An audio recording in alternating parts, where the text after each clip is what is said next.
Hey there, it's Mark. And Evan. On this episode, we talk about how Evan is going to be able to film everything in his life. We also answer some listener questions, and we talk about what you would drink in the morning. And Mark decides that he wants to become an alcoholic. What's up, everyone? Okay, Mark, hold on. Everybody's freaking out that the audio is bad, so something's wrong with our setup here. Something is wrong with our setup. I don't know what to say. Okay, how's that, guys? How's that? Is that better? Can we hear it? Are we good? This is the best part. This is the best part of Instagram Live, is that you get immediate and instant feedback.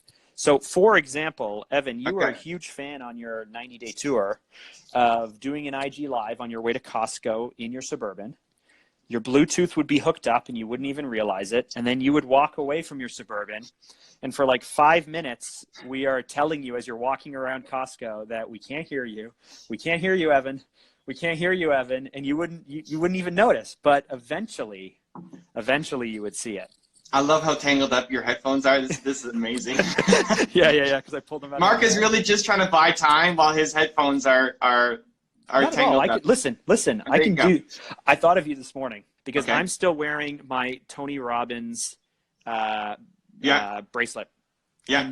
And next week, I have potentially one of the largest meetings I've ever had in my life. One of our long-term clients we've been working with for 8 years. I've only ever worked with AVPs. I haven't worked with SVPs or VPs or the C-suite. What's an AVP? An AVP is an associate vice president. So it's one level below vice president in a large corporation. So you go from being like a manager to a director to an AVP to a VP to an SVP to a C-suite. And I get this through Instagram, which is the best. I have one of my clients contacts me and says, "Hey, the global CMO wants to meet with you. What can we do to have you guys connect next week?" And I was like, okay. So we try to set something up. And then I find out when they're booking it, they're like, the VP and SVP would also like to be in the meeting. So I have 45 minutes next Tuesday with the global CMO. And they're like, I said, well, what do we want to talk about? They said, they make first impressions like that. They don't know anything about you. They want to meet you. And so I'm thinking about this bracelet, right? Because one, I'm already thinking like, okay, so like I got my hair cut and I'm like, okay, first impressions matter, right? So one, I don't want to change too much of who I am because I'm me. They either like me or don't like me. They like what we do or they don't like what we do. They see value or they don't. But at the same time, it's like dating, right? Like you want to put out a good first impression. So I'm like, okay, maybe I'll go buy a new pair of shoes, right? That'll give me some confidence. I'll show that even though I'm wearing maybe like a $40 pair of khakis and a black shirt, at least I have some sense of taste and style. But why this comes up is because unless like I notice people keep looking at this, like in meetings, they keep looking at this weird wristband that I have on. They have no idea what it is. So I'm like, I guess this weekend I should cut it off. And then I went, no, Evan with his painted fingernails wanted to eat the judgment. And I'm like, no, I should leave it on.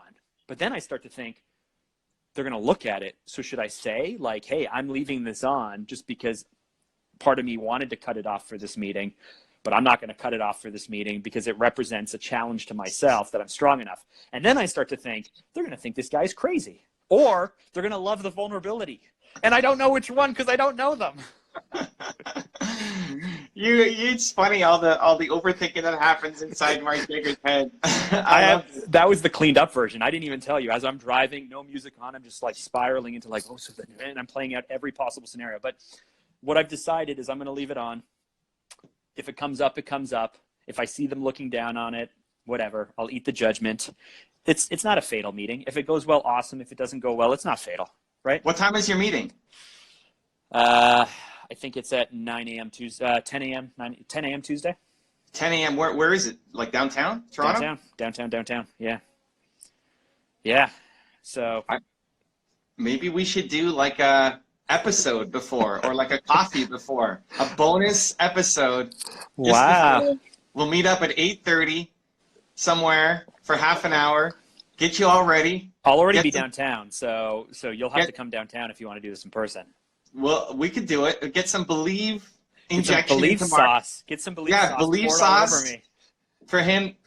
Okay, we'll figure that out. Yeah, let's make that happen. We need to inject Mark with some amazing Believe before he goes into this meeting, biggest meeting of his life. Yes. Yet. The biggest meeting of my life yet. So far. So anyway, Yes. I was thinking about you. So do you like the fact that I'm going to wear this in rather than cut it off? Because, or do you think that that's actually a silly business move for the sake of proving something to myself? I think proving something to yourself is the greatest business move of all time. Yes. Okay. How are you doing? That's how I'm doing. Usually you talk for the update. You give stories about puking on airplanes and all of this stuff, but I just wanted to eat up all of our bonus time or all of our intro time. I'm feeling great. I'm trying to figure out how to capture more of the magic on video. Okay. Yeah. More of the magic of you, or more of the magic of interactions, the magic or the magic that I bring? Oh, actually, well, let's do this, because actually this is a good pairing, because it's easy for my next 4-minute story to it's very boastful, proud. Evan is amazingness. Wow. So let's pair it with how amazing Mark is as a starting point, because I was looking at my data on the YouTube channel, and apart from my interviews with like Tim Story and like those big things that we're doing on that channel, this video goes on my orange channel, the Entrepreneur Advice channel. In May, so we do our reporting a month and a half later, because you got to wait for YouTube videos to have an impact. The podcast, this podcast was the #1 source of new subscribers for the channel. Wow. Yeah, looks like people want to see Evan be a little bit laid back, a little bit funny, a little bit out of his comfort zone. Well, or it's the Mark Drager impact. It's Mark Drager doing Dragerness things that lead to people wanting to subscribe to my channel. So even though it's designed as a podcast and Instagram Live, we take the video, put it on YouTube, and that YouTube series is the #1 source of new subscribers, apart from my big interviews on that channel. So cool. Yeah. Okay. Now, yeah. Evan, I am ready. Hit me with the Kanye confidence. Hit me with why the world and the universe moves to allow you to walk into different situations. So I had 2 meetings yesterday back to back. The first with a friend of mine, and the second with Danny, my video guy. Yes. And the first one is a friend, and she's trying to make a tough decision, and she's a perfectionist, and she overthinks things. And I wrote something down before getting into the call. I opened my notepad. I'm thinking about her. 15 minutes before the call, I go to my notepad file, and I write something down. What did I write down? Let me find it. I said the quote on my Instagram this morning, but I always forget the exact words. Remember how I feel. Let me find the notes. Where is it? Here. Okay, so here's what I wrote down. I'm vibing her. Here's what I wrote down. You're too responsible to be irresponsible. That's what I wrote down. Okay. So then we get on the call. So real quick. Yeah. In Christian circles or faith group circles, the idea that you're thinking of something and something comes to you like that is like prophetic, right? Like you're speaking words into her life. Okay. That means something. Awesome. Yes. So I'm thinking of this. So I write it down on my notepad. And then we get on the call, and I tell her, I wrote something down on my notepad. I'm not going to tell you what it is, but I want you to know that I wrote something down. And then we'll see if it comes up. We'll see if maybe I'm totally off base, or we'll have a laugh at it. We'll see if it comes up. And then we have this 40-minute conversation, and it goes great. And then she said, well, what did you write down? And it's basically the whole theme of our conversation. It's exactly where it went. And then I said, you're too responsible to be irresponsible. Did you direct it there, or did she direct it there? Well, I mean, I'm listening. When I'm in the conversation, I'm reacting to what they're saying. So I'm guiding them to where they need to go, not where I want something to go. right? Like me coming to help you next Tuesday and inject some belief sauce is not what I want to do. I got to make big, next Tuesday is my big video day. Tuesday is my big video day. It's like the once a month, I got to make 60 videos. Now I'm going to travel downtown, take 2 hours out of my day to inject belief sauce into Mark Drager so he can go crush his meeting. It's not what I want to do. It's what needs to happen. So anyway, I just remember next Tuesday is like this crazy video day for me. You wrote off last video day simply by getting a health checkup. So yeah, well, yes, but that wasn't a major. That was I only have to make 8 videos on that day. Right. This I have to make 60 videos, right? It's a big day. Whatever. I'm gonna get Drager belief sauce injected into me to crush the videos. Nice. Anyway, so it comes up, and then as our last sentence to say, I told her, you're too responsibly irresponsible. And then she says, and then she starts swearing, like as if it was like, it just like cut right to the core, right? And it gave her the confidence and courage and boldness to go do the thing that she wanted to do. Mm-hmm. And then I'm celebrating. I'm on my trampoline. I'm like, and jump is like, it's like I knew it going in. 15 minutes before we even spoke, this is the thing. So then I go into a meeting with Danny right after my video guy, and we're trying to figure out how do we make. I want to get that out. There's all these moments that don't come out. Yeah. And I'm best with people, so I think that's partly why the podcast, this episode, does well on the video, is that there's a chance I'm with somebody, push each other, and there's moments of gold that pop out. Mm-hmm.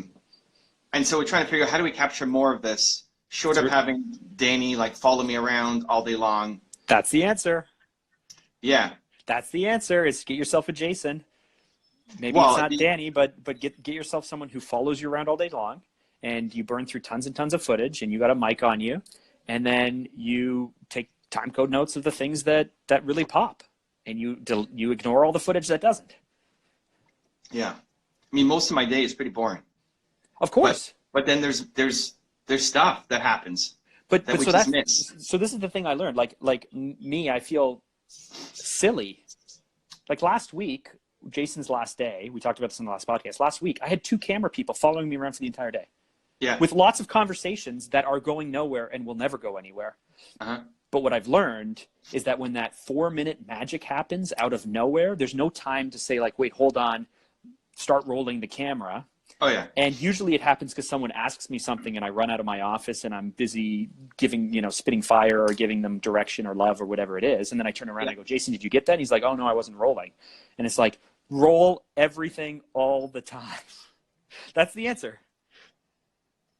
Is that what you guys landed on? No. Okay. But I'm open to it. I mean, I think it's partly not Danny's style, so that's not where he's going to gravitate naturally. He's trying to create storylines and wants to set me up for more predictable success. See, so I come from a documentary, like I went to film school and I love documentaries. And so documentaries are built differently than what Danny loves, which is narrative storytelling. Like he likes telling a narrative story, which I suck at.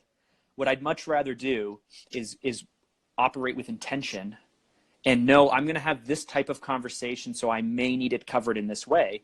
But then whatever happens, and you pluck out through lines and combine different things together.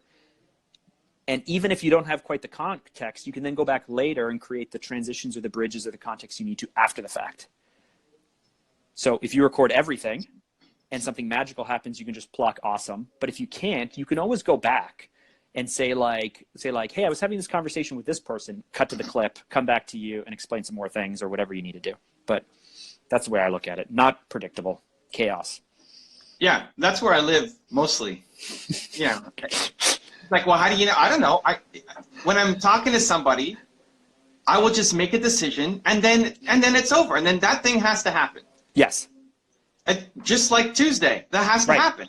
Right. So here's a perfect example. So if you had someone following you on Tuesday, then in your car on the way down, I would say like, hey, give us the backstory. And so we have context. Then I would cut to this clip of you saying, well, this is happening. We got to go ahead and do it.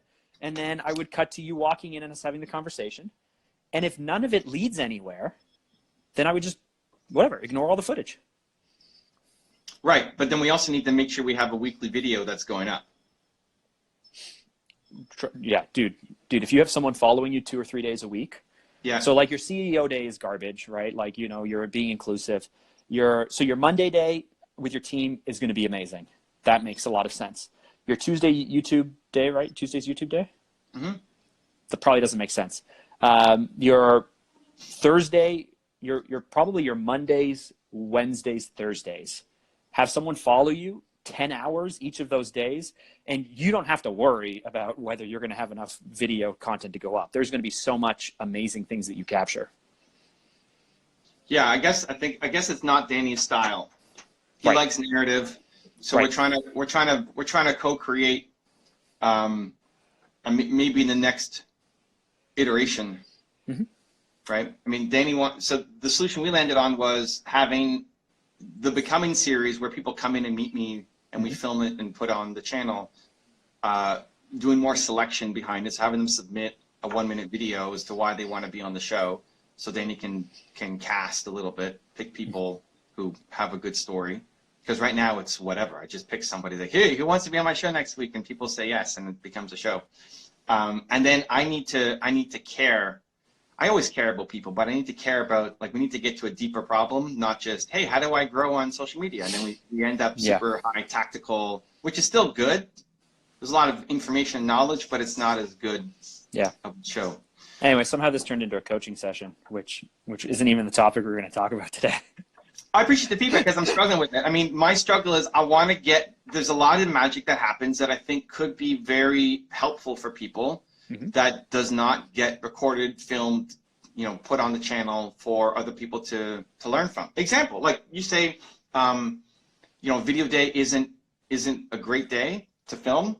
When I was filming this week, I'm filming, I'm behind because I had to go to the hospital and do all that stuff. So now I've got to film 8 episodes on a day when I'm not supposed to be filming. And then Nina comes in and she's trying to be super quiet because I'm filming. I don't mind somebody in the room. It's just more like audio picking up and it being Sure. So did you stay in a beautiful state while she was interrupting you? So here's the thing. Well, she didn't interrupt me. She left. That's fine. Like she already knows. She already knows too, right? But she came in. She left. And then I'm in the middle of like a fire rant. Like, this is amazing. I'm so excited. And then her cell phone rings. She left the cell phone in the office. Did you stay in a beautiful state while being interrupted? That's what you said you were going to do with Tony Robbins. 90 seconds, Mark. 90 seconds. So, and listen, people don't really call us anyway. So it's weird to have the cell phone go off. But she left the phone here. It starts ringing. And so I'm like, oh, come on. Like, it's in the middle of my thing. I have to kill the whole thing now. I take the phone. I walk out. It's like, Nina! And then, like, put the phone on the couch, walk back in, slam the door, right? Did you really do that? Did you really do that? Yeah. I was super upset. Like, I don't slam the door, like, maybe once a year. That was yesterday. That was yesterday. Yeah, because it was such good content. And why didn't you keep going? Because I lost my flow. Leave it in. Like, leave it in. I lost it. No, like, I can't pick up. I need to. Anyway, so I get back. Okay, I'm ready to film. But now I'm not in the right. I'm pissed. Right? It's not a good. It's like, okay, you know what? I'm gonna go out, and we did Nina and I do breathing hugs every day. So like 2 breaths in, 2 breaths out while you're hugging, right? Mm-hmm. Alex and Mark did it. They bonded massively over it. I found it super uncomfortable and far too intimate. Yeah, so you're hugging, and then you sync your breath. So you breathe in, you breathe out, you breathe in, right. You breathe out. Deep breaths, long. I don't like people touching me, so. Yeah. So anyway, so I didn't do it with Mark, but I did it with Nina, right? And every morning we do it. So I wake up first. She comes out of the bathroom after she wakes up, and then we do it in and then I promise myself every time I get interrupted, I'm gonna do that too. And I've done it a couple times where she asked me something like, okay, stand on the trampoline, because she's shorter than me, and then hug, So I had her, we didn't come to the trampoline, but I'm frustrated, I'm pissed off, I can't make my video right now. And so I walk out and we do the breathing, in, out. And I said, like, I know you didn't mean it. I'm just frustrated. I gotta get these videos done. I was in the middle of a great rant, in, out, and then back, right? Mm-hmm. and then I went back to filming, and that whole thing lasted, 3 minutes maybe. But that's great content, right? In the middle of nothing, of a nothing day, that's great content. So that could have been, that was missed. And then it could be supplemented with, how did I feel? How did she feel? Whatever, right? If you want to round up. Sure, but you have the footage of the phone going off. You have you walking off camera. Did you stop recording, or do you have the sound of you yelling and slamming the door and coming back in your reaction? No, I don't have that. But I mean, I could. You should have stayed recording. Record everything. Yeah, I mean, that's not. Yes, you're right. It's not my mindset. It's not what I wasn't thinking about a show or using it. At that point, I'm just frustrated that there's no. Like that video is gone. Okay, so we're now talking about this. We're now talking about this because we're 30 minutes into the podcast. So let's just make this the episode on why you should record everything and how to capture these magical moments. But so here's some things that I've learned along the way of trying to do these types of things. When I went to film school, documentary, what have you. Your natural state will always be focusing on what you're working on and thinking of filming stuff or leaving things going as a distraction. For me, my natural state is to not do it unless if someone prods me to do it. So we're driving to Cleveland. I have Jason with me. I bring him to Cleveland because we have this 5-hour drive. I want to make the most of the 5 hours. So in my truck, I'm wearing a mic pack, and he has his camera, and we have GoPros rigged, and we have all this stuff. And I'm like, let's go, Jason. Like let's use up this time. It's cool that I introduced him to music of the 90s and we talked about all of this stuff, but let's go. Let's use this time up. And I have to jump on a quick call. So I stop recording, I jump on my call, and then when I get off my call, I look over and he's asleep. And so I'm like, well, I guess I'll let him sleep. And I let him sleep and I let him sleep. And we get the whole way there and we don't film anything, right? Because my natural state is just to be like, is to not record. My natural state is to focus on my work and not think about having someone stand there and record it. And when we're walking down the street and I have 1 or 2 camera people following me, I feel like a complete idiot. I don't mind walking with my camera and talking to my camera, but literally when you have a camera operator following you into buildings or into meetings and you're wearing a mic pack and all of this stuff, it's uncomfortable. When we're filming at a live event, it's easier to hang out in the shadows and film than it is to walk up on stage, stand behind the speaker, and get the shot that you need, because it takes a lot of courage to do that. Maybe you can't do it, maybe the rule. So like that's what we're fighting against. But the answer is to have someone with you, be recording everything, understand that data costs nothing these days compared to like your first video we recorded with you was on tape. I didn't even record the bloopers or the outtakes because I wanted to ensure that I got everything working on that one tape. Just have the courage, put yourself out there, have someone follow you, Evan, and if budget's an issue, try to figure out the blocks, the 3-hour, the 4-hour blocks that make the most sense. Like if I had like Steve in my office, if I had him filming this right now, I could pull this rant out that I have with you and throw it there. Luckily, we're recording an IGTV, but yeah, I mean, I could do whatever we want once you have the footage.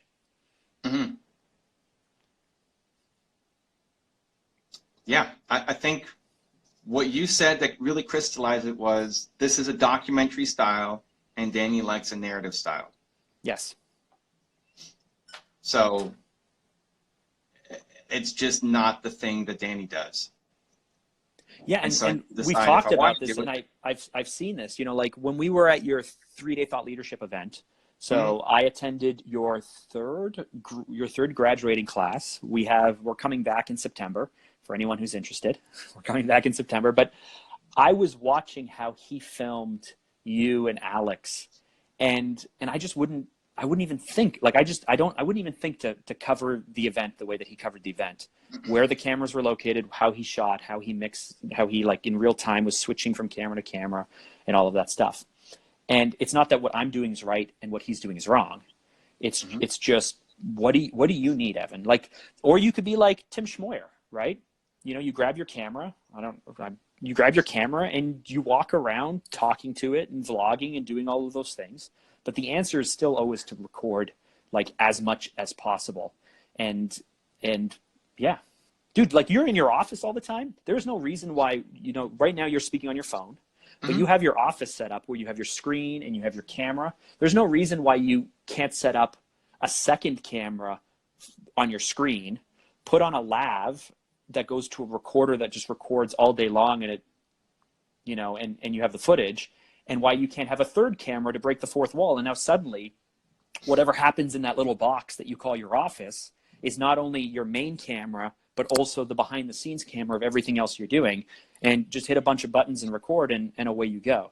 Now, if you don't take the notes for editorial decisions, like, oh, 15 minutes into that call, there was something cool that happened. I don't remember where, but go find it. If you don't take those notes, you're going to have so much data that your editors aren't going to know what to do with it. They're not right. Like, it's going to balloon your post-production process. But what you do is you say, hey, there was something in that 10 o'clock conference call that happened that was really awesome. And I think it was like halfway through. So you send that footage off, they find it the moment, they extract the moment, they package the moment, and away you go. Anyone can do this. You don't have to like I own a video company, so it's easy for me to hire another videographer or someone to follow me. But you can just do it by setting up an environment where you record your stuff yourself. I don't want to think about the story and having it all make sense. I could. It's a lot of extra time to think, how is this going to become a video that makes sense for the channel? Because I'm living my life, right? So what I would love is, like, even this, if this was being filmed and then this is going to become a different episode, then if you need to take me away for 10 minutes and then say, well, what are you going to do now? And how did Mark make you feel? And whatever. Or someone needs to come in and interview you about this conversation. Awesome. Yeah. Like, all of that, I don't want to do. Yeah. Because that's a job. And those are what we call editorial decisions, right? So there's a few different hats here. Yeah. There's the like technical side of capturing what we need to capture. There's the technical side of editing what we need to edit. And then there's the editorial decisions, like what do we have? What do we need to have it make sense? How do we add context? How do we package it? And all of those things. And sometimes you'll find someone where the person who films it has the ability to do editorial decisions. Or sometimes your editor will have the ability to do editorial decisions. Magic is when you have someone who can do it all. But for this, I need both. I mean, I think, you know, the conversation with Danny was, I think Danny's actually great at being able to tell stories and bring out questions, and he asks good questions. And that's my frustration, is that, like, this guy is so talented at this stuff, but for whatever reason, the content we're making together isn't showcasing that talent. Mostly because he doesn't have any control over what's happening, and there's no follow-up. So when he comes and he just sits down and films, great, it can be lit perfectly and have 3 cameras and all that stuff, and technically whatever, awesome. But I could just give that file to my overseas editors and go. You know, there's no decisions that they need to make because they're with me, and there's no follow-up that happens, so it doesn't need to be somebody here with me. I think that role needs to be somebody who can do both, who's going to film the content, erase most of it, find the moments, and then do the follow-up to tell the story that makes sense. For sure. Like, listen, so like on the days that we record everything. So I have hours. I mean, you've been in, like, hey, you came into our offices and we had a strategic meeting about TDS. I believe it's about TDS, that Jason recorded the entire thing of. It's like a 2.5-hour meeting. We haven't done anything with that footage yet because it takes a lot of time to go in, decide which moments are magic moments, and you can do it at triple or quadruple speed. And, you know, whenever Jason would frame into a tight shot, that's pretty much an indication that it's a great moment. So we could just look for tight shots. We could look to extract that, see what's there. But you're right, it takes time, it takes effort, it takes editorial decisions. I want to do a series on brand strategy. And so the easiest thing for me to do is to simply decide I'm going to do a 4-part series on brand strategy, and I'm going to stand on my yellow screen, or I'm going to do a rant here in the office or on a whiteboard, and I'll do my series. But the best part of a brand strategy is experiencing it. So what I'd rather do is have a client who's willing for us to record the entire brand strategy, but that's a series of 9 2 to 3 hour meetings. We're not going to release 9 2 to 3 hour meetings. So that's a pretty epic project, but it's going to drive a ton of value. So the other thing that in this that I typically look at is if you film everything, there are going to be moments where you can literally just lift out a 5, 6, 7, 8, 10-minute conversation without really much effort if you know it's there. Just lift it out, put it out, it's magic. Mm-hmm. Then there are going to be the things that you have to package a little more, like the type of work that you're doing, where maybe there's some titles, maybe there's a few things in the middle, but it's a little bit more work, but it's still just taking something and condensing it down to the best version of it.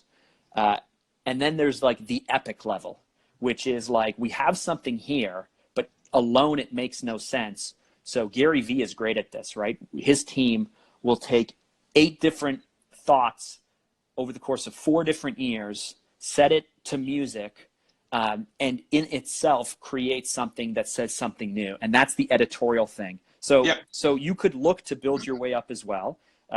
You could look to hire, the right team member for this. Or if you want to play to Danny's strengths and still work through this with Danny, it's just about having him look at your schedule, having him decide which are the opportunities that are the most worth filming, and then him telling you, hey, this 10:30 conversation you have with this person and this person, I want you to make sure that you drive as much fire as possible. Now you can decide what you do and how you do it in that moment, but there might be something to this kind of hybrid of him having the control at the 10 to 10:30, knowing how he wants to film it and when he wants to film, and the opportunity that you have. And if something comes of it, great. And if it doesn't, you just burn it anyway. Yeah, I think his concern is getting enough predictable, consistent content to know that he can turn it into something. You can turn anything into anything. Dude, I believe that. With context, right? Context through graphics, through titles, through throws. Dude, I'm 100% there with you. I just think it's a different mindset. Like even if we film nothing, it could be me working, and I could, with direct questions, turn it into something. Guys, this not fancy stuff doesn't happen every day. You just have sometimes there's days where you just work. Yeah. Hey, everybody's releasing Lewis Howes and Evan Carmichael, and everyone's releasing their silly, fake, manufactured. This is what I do when I get up in the morning in my morning routine. How about you show how the real work is, which is like for me, 2 days ago, I was writing a brand strategy, and I put my headphones on at 9 a.m. and I didn't realize it was 4:30, and I didn't really talk to anyone or do anything. And then I went home and worked on it, and it was suddenly like 10 p.m. at night, and I got up the next day and kept going. And I was like, how did a window of time completely disappear? Great. Let's do a time-lapse video of speed that up and show that you spent all of your day just sitting there hopping and bouncing away and typing and not doing anything. That's how the real world is. So when I brought up various versions of this last night with Danny, his response would be, well, that's a vlog. Who cares? That's a judgment. That's a judgment. Well, I don't want to do a daily vlog. You don't have to do a daily vlog. A vlog is the way it's packaged, not the way it's shot. A vlog is the way it's packaged, not the way that it's shot. Okay. Right. A vlog is told through first person perspective. It doesn't have to be. Okay. But a vlog captures the activities of the day based on the structure of you wanting to, or the activity of the week. It's an episodic thing that shows you a spotlight of the person, that gives you the slice of time, and it's based on what they're doing. Can we agree to that? It just shows you what you're doing during the day. Where I want to have a story with everything. I want to have beginning, end. Yeah. The reason why they're different is yours would be theme or topic based, not time based. So it doesn't matter how you film it. A vlog is packaged a certain way, and what I would call more like a rant or a moment. Gary does this, right? He has his daily V or whatever. That's a vlog. And then from the same opportunities, the same moments, the same meetings, they pull out these topics or these themes and they put them out. Mm-hmm. It doesn't matter how you shoot it. What matters is how you package it. Okay. But I mean, the fundamental difference is like Danny's a more technical guy who loves beautiful, controlled things. Mm-hmm. So like he's going to be more like The Hills or these reality shows where everything is glossy and everything is perfect and everyone's mic'd up and and it's he's going to want you to stand on your place, right? Evan, right. I need you to stand on your place. Right. And what you want to do to catch the moments is have the person who's willing, you can stand wherever the hell you want. They are going to stand wherever they need to capture what you're doing. Right. And that's the fundamental difference. Right. Yeah. Okay. I get it. I can do both. I like both, but I'm feeling the missing part of you need both for sure. Yeah. I think there is room for both. Yeah. Yeah, for sure. Okay. Cool. You know what? The answer is always like, I love left and right questions, black and white questions. Most of the stuff I do with clients, I try to force them. Like I take this side and then I take all the way to the right and I try to say, are we going left or are we going right? And the answer they always give is like, well, can we do both? The answer is always both. Right. Have you ever noticed that? Well, in this case, but no. There's a lot of things that are purely black, like, I need to come Tuesday and we need to do something before your meeting. That's black and white, like left. I can't believe you decided in that instant that this is happening. Yeah, but that's how it, like, this is the frustration I think with Danny too, is like, how do you know? I don't know when it's coming. There may be nothing. But then also I just decide. So here's the other thing I learned. So maybe 8 years ago, I spent an entire 2 summers running and producing a reality-based television series for YouTube around race car drivers. Right. So we did these. It was this big project. We went away for 8 weekends and we profiled different race car drivers and we followed them around, and then we would also profile the race. Mm-hmm. And when I first started, I was like, oh man, like I just don't have budget. A racetrack may have 8 or 10 corners. Things only happen in the corners. Okay. And I don't have enough budget to have 8 or 10 cameras. I could only cover 2 or 3 corners. And all I could do is force us every 10 minutes to rotate around the racetrack just so we can get enough footage. And I'm terrified. How do I tell the story of what's happening on the track when I don't have the coverage that I need? And then I realized very quickly that it didn't matter what really happened. It only mattered what I captured, because no one knows all of the stories that happened that I didn't capture. Right. Right? And so I could still tell great stories by sharing. And people would always say, like, how did you get a camera on that? And it's like, well, I just happened to have a camera there and it happened. Yeah. But 100 other things happened that I didn't film. So guess what? We're not talking about it. Yeah. That's the other balancing act with this. Sure, this conversation is great. Luckily, we have it on camera. Tuesday, we're getting together. But you're going to have 1,000 amazing moments this week. And if you just capture 20 of them, you're still further ahead than trying to capture all 1,000 of them. Mm-hmm. What I've been trying to do in my espresso videos is force myself to tell new stories. Mm. So I like that so much. Yeah. I try to make 80% of what I talk about the story part, because I have like powerful opinion, all this stuff, right? I follow my own structure. The story, it's easy to default to when I was 19 and had my business, or on the tour, I broke my neck and all this stuff, right? Or I'm in Paris and I didn't talk to the cute girl. I haven't told that one in a while, but yes. But I've been forcing myself to think, okay, I'm talking about adversity. What have I done in the past week? Not just what did I do on my tour with my broken neck, right? And it's a challenge, but it's also fun. And there's a lot that happens every week. And I'm telling the story of it happening as opposed to actually having footage of being able to see, here's how it happened. Mm-hmm. So, yeah, I need to capture that. There you go. Awesome. Wow. That was an unexpected topic that I didn't even know we were going to talk about, but those are the best types, right? That's how it goes, man. That's how it goes. Okay. Do you have time for fun questions? Yeah. Okay. Do you want to do a message? I'm going to tell Danny to watch this video. Okay. I'm going to tell Danny, watch this video all the way to the end, because Mark has a special message. What's your message to Danny? Do you think he's going to appreciate listening to us talk about him in third person in such direct and like he does this and he does that type tones?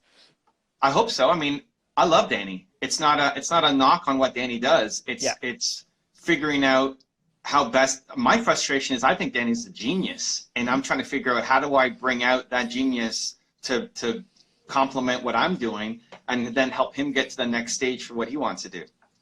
So the most black and white thing to me is if you are a storyteller who really shines in controlled environments, then put yourself in a place where you have control. Because anything aside from that will be like, I don't know what the word is. It will be a dull version of what you're capable of. It'll be an incomplete story. You won't have all the elements that you need to have to tell the story you want. I suck in controlled environments. I hate second takes. I hate the option of second takes when I'm working with someone because I'm impatient, and I just like to see what happens and then find the magic in those moments and then go like, oh, I can get really excited and package and edit and do all of those things. That's how I've always been. So putting me on set with actors and with cameras and people measuring out focus points and stuff, I'll turn them to me, what do you mean you didn't get focus? Like, what are you talking about? Like, it's your job to get focus. Like, it doesn't work for me.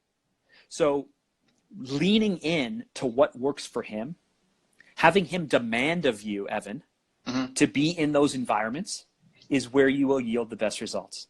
And so when I go back to the Thought Leadership Academy thing and you're standing at the front and he has the camera on sticks, that's not the best environment for him.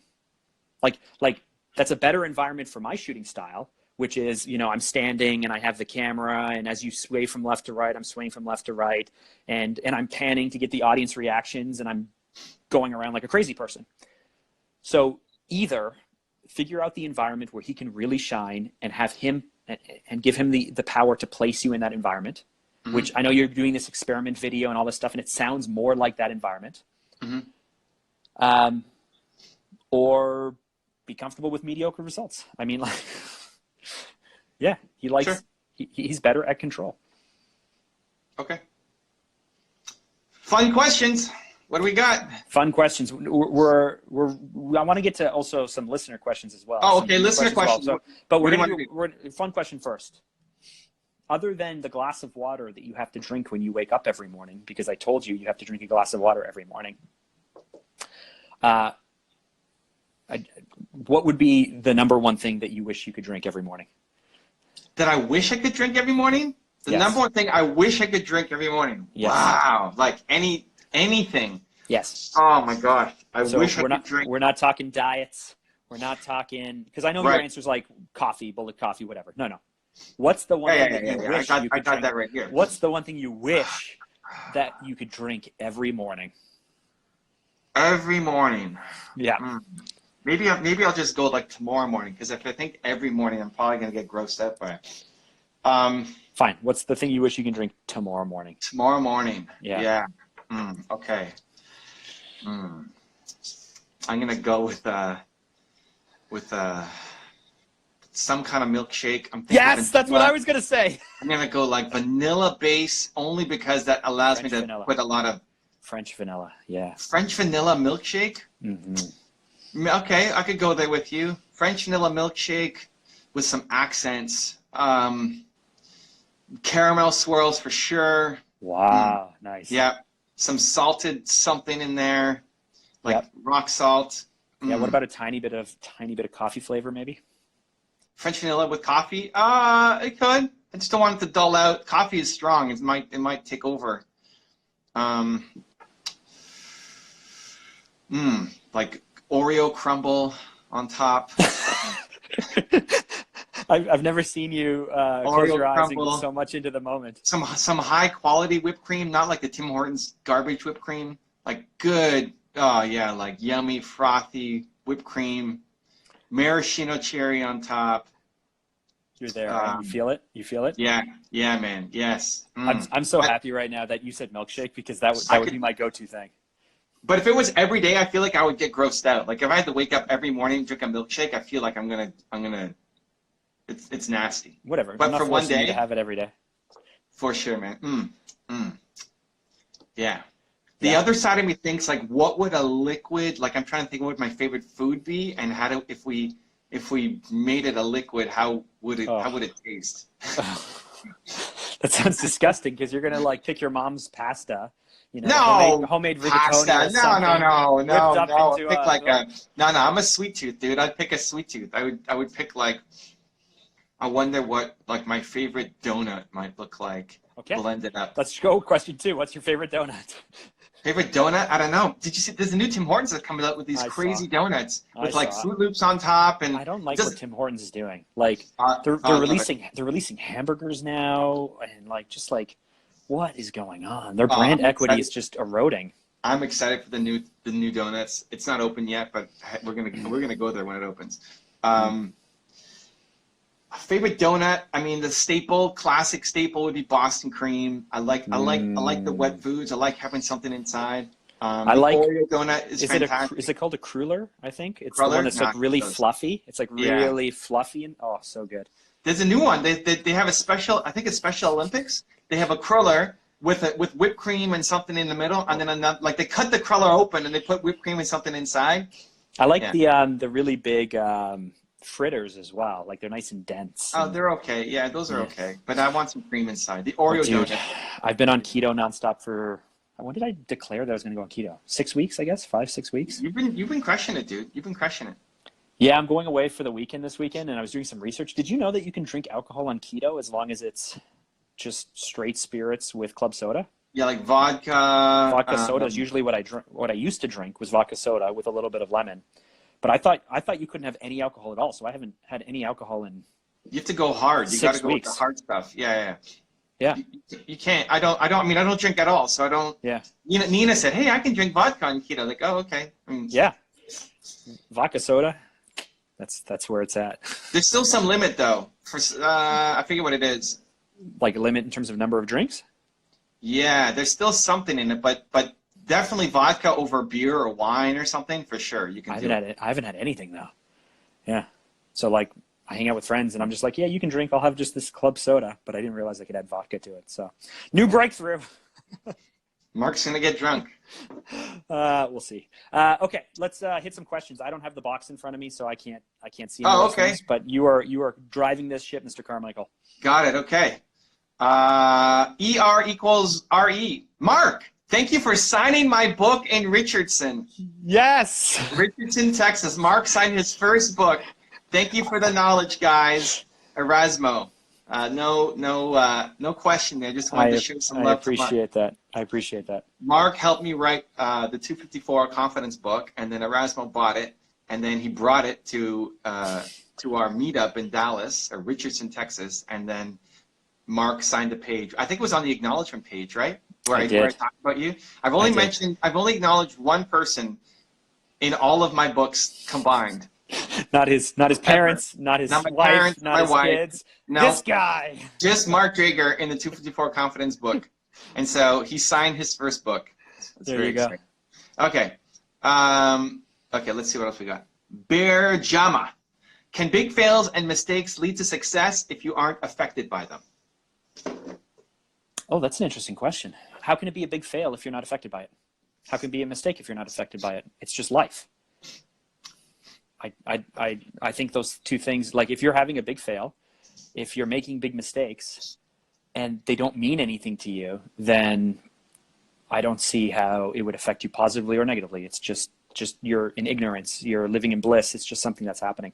Eventually it's going to come around, hopefully, but you need those fails. You need those hard times. You need those light bulb moments of waking up and realizing embarrassingly that you've been doing it wrong for far too long to help push you to the next level.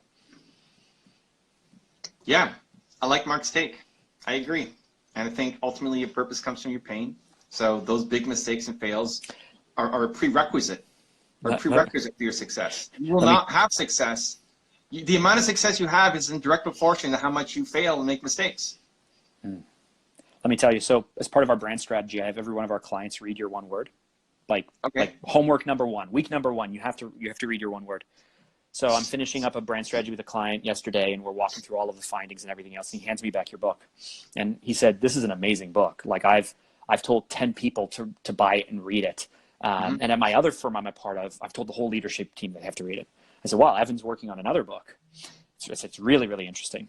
I said, the idea is that the purpose for your life, what you have to do, what you're called to, the very thing that gives you meaning is based on the most painful thing that ever happened to you. I said, so you start by think back to the most painful thing. And, and this guy literally like leaned back in his chair, gulped, and was like, oh, that's really hard. And I was like, I didn't mean to send you back there right now. Like, no, send them back right now. Yes, you did. What? Don't pull him out of that. Did you supposed to have a breakthrough? I want him to read your book. I didn't want to like steal your mojo and then no man, steal my mojo. I want impact. So which book are you gonna? Which book? You've read both. Mark's one of the 30 people who read. I've got it here. Who've read the new book? Yes. Title to be determined. We're working between two. Which one would you now? We got it down to 2. Nice. There's the one that the original title, and then there's the one that the Book Insiders helped pick.